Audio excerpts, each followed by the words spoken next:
About a year ago, our sister station WGBH reported on a Confederate monument hidden away on George's Island in Boston Harbor.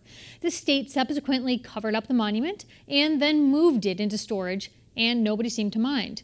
But now a much bigger, better-known landmark is sparking its own debate about how to commemorate and judge the past. And as Connecting Point Adam Reilly reports, it's already clear that the fight over Faneuil Hall will not be as easily resolved. It's nicknamed the Cradle of Liberty, a nod to long-ago gatherings of revolutionaries and abolitionists.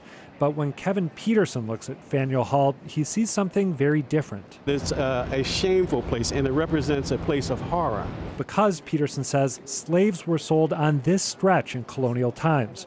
And Peter Faneuil, who built the hall, was a slave owner himself. Peter Faneuil's name should be banned in the city of Boston, in a similar fashion that the swastika was banned in Germany, because it symbolizes something horrible. Peterson heads the advocacy group, the New Democracy Coalition.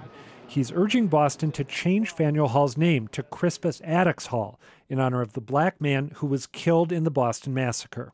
School children for generations will come and ask, why did they change the name of this hall? Why was this person, Crispus Attucks, so important?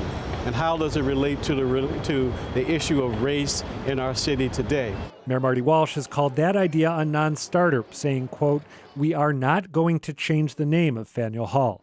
But the mayor is backing another project that could highlight the building's problematic history. The money that financed the building of the structure comes through the trafficking of black human beings. That's a fact. But right now, artist Steve Locke says visitors to Faneuil Hall learn none of that.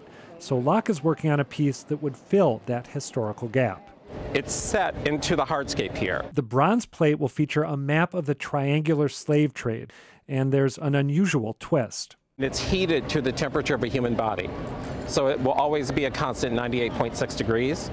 So the presence of the people who were traded will be felt. The question for Bostonians is whether Locke's memorial strengthens the case for changing Faneuil Hall's name or undercuts it. Peterson is skeptical of the idea. The slave memorial that's been proposed and that's now being banked and backed up by the mayor was not solicited by any black people in this city. He says a name change is essential. We are not going to stop until there's some satisfaction. But Steve Locke believes that when it comes to Faneuil Hall's history, the means matter less than the ends. I understand the wound that they're trying to heal. I'm trying to heal that wound in a different way. It's not black history, it's not white history, it's Boston history. It's our history. And if we don't share it, if we don't talk about it, we're really doomed.